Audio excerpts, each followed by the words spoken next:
Welcome to the Sassy Spoon. We're going to take a ride back in time tonight.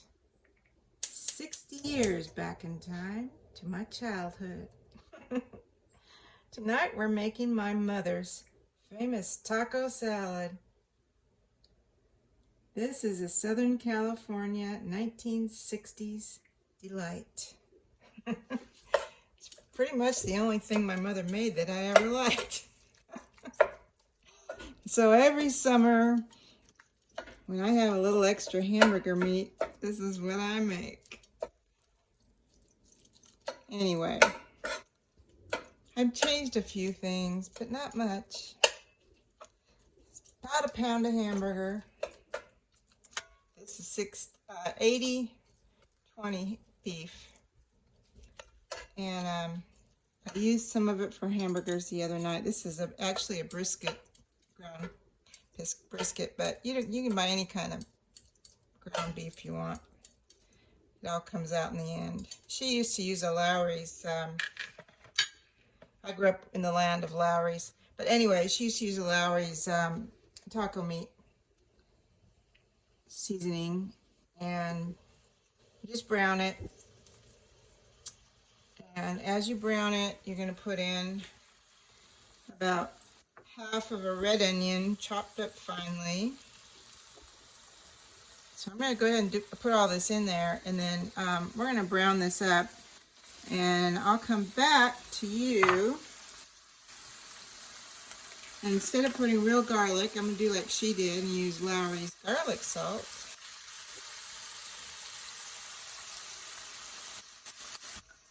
Just a bit. That's probably about a teaspoon. Some black pepper, probably about a teaspoon also.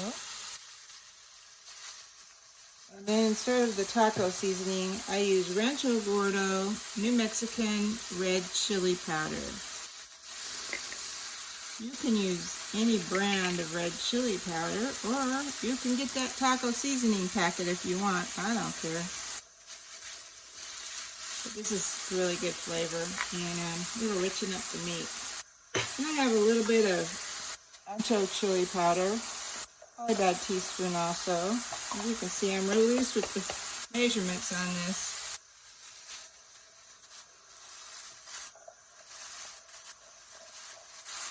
So, I'm going to brown all this up, stir it all in, and bring you back when it's ready. Everything's browned up, and you can see how that New Mexico red chili really makes a gorgeous color. And you can add a little water to it, and it'll make a nice sauce too. That's just about a quarter to an eighth of a cup of water, and it really does sauce things up. Okay, so the meat part's finished.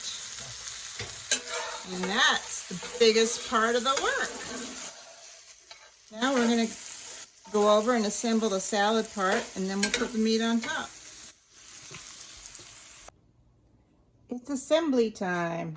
All right, there are a couple ways you can do this. I usually like to do it in a salad bowl or a bowl of some kind, and then dish it up, because I like to really turn it around and get everything mixed together. So, first thing that goes in are Fritos. Now this is really important. In the Midwest, people use Doritos. And I think even in Texas, believe it or not, that's really strange they use Doritos, because that's where Fritos come from. Also, Doritos come from there too, but Fritos were invented a long time before Doritos. And you have to use the little ones like this. They were the first ones that were invented. Don't get anybody talk you into using anything but these little Fritos. Sorry. These are the originals. Okay, I have a little story about Fritos. When I was a little girl, Disneyland was very young, and we used to go about once a month. We lived pretty close to it, and my father was a fireman, and he got invited for all kinds of different reasons to go there. So we went there a lot. And back then, when I was little, you could just go there. You didn't have to pay to get in, and you would have to pay for different rides. And you would get a ticket book, and then you could just go on any ride you wanted or none at all. You could just go wander around, go out to dinner, go hear some music or whatever.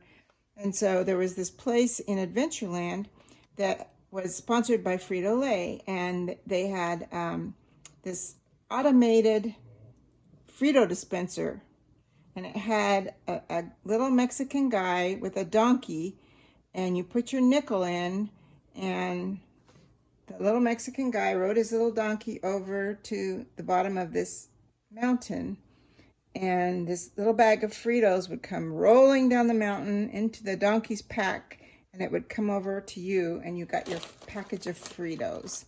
And that was one of my favorite things, next to buying a Thumbelina. Is it Thumbelina? Anyway, you know the little girl that flies around? I think it's Thumbelina. Anyway, I like to buy her magic wand. It would glow in the dark. And every time I go to Disneyland, I would talk my mom into buying one. I probably had about 20 of them. And you laid them underneath the light, and then they would glow in the dark. Anyway, I had a lot of those when I was little. It was a little store right by the Frito place. And at night, she would come on a cord and fly down from the Matterhorn with her magic wand. Anyway, that's more than you need to know about me. So here is some lettuce. You can tear it up or chop it up. I chopped this, but you can do it however you want. It's iceberg, or you can use another crispy lettuce if you want, but you don't want to use anything fancy.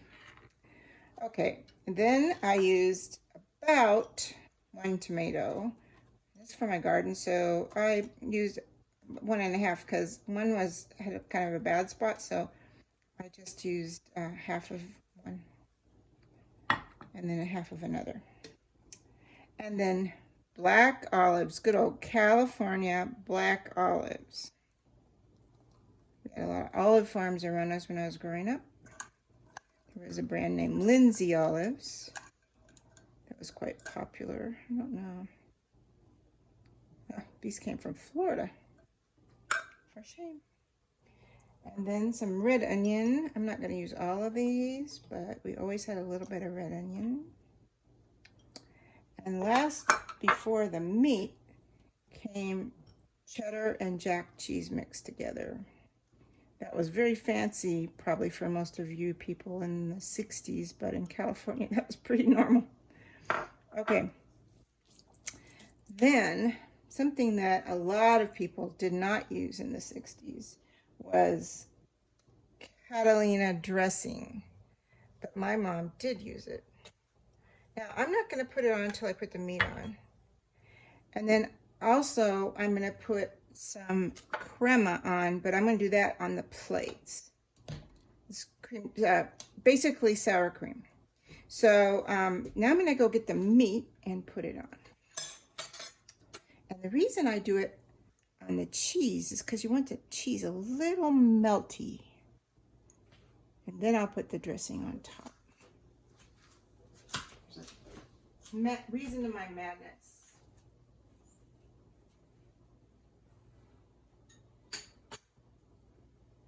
Method to my madness, I should say. This is hot. This iron skillet, I should have used one of my other pans that doesn't get hot.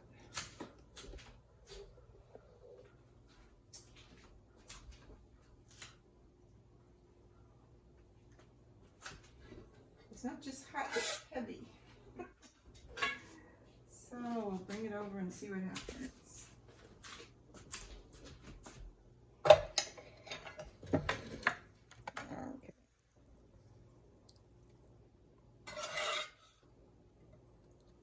So we're putting this hot meat on top of that cheese, and it'll melt it just a little bit. It makes it really good. We don't need to get every little bite. Then we're going to put that dressing on and toss it.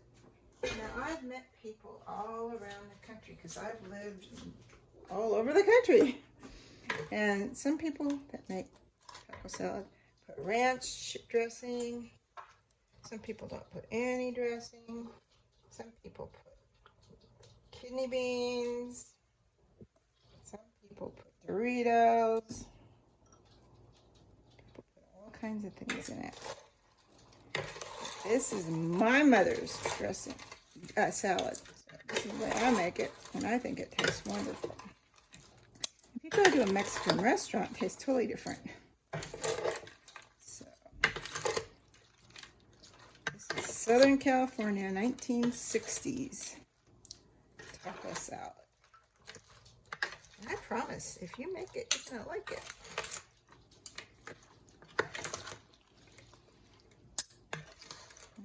Okay, now it's all mixed up. It's even good cold in the morning.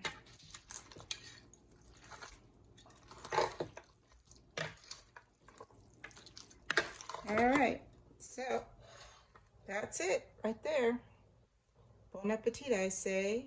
I'll take a still picture after I serve it up, but that's as good as it gets.